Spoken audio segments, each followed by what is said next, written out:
కావేరికైతే Jailer గారే మంచిగా మారి నీకు ఈ విధంగా నాగవల్లి ఇలా ప్రమాదం చేస్తుందని తనతో అయితే మాట్లాడి చెప్తుంది. ఆ మాటలకు అంతా అయితే కావేరి అయితే భయపడిపోతూ, మేడం నేను నా కూతురు కోసం ఎలా అయినా బతకాలి, నన్ను బ్రతికించండి మేడం అని చెప్పని అంటుంది.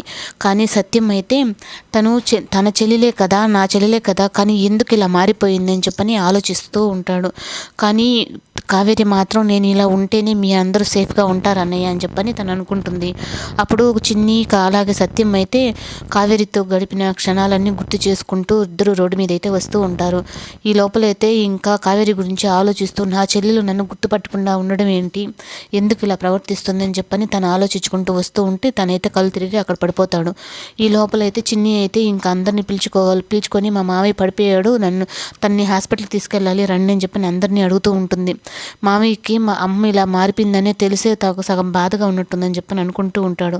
రాజు అయితే తన భార్య, నేను నీ విషయంలో చేసిన ద్రోహానికి నాకు దేవుడు పెద్ద శిక్ష వేశాడు, కనీసం నా కూతురును కూడా నేను చూసుకునే లేకుండా చేసేసాడని చెప్పని బాధపడుతూ ఉంటాడు బాలరాజు కూడా.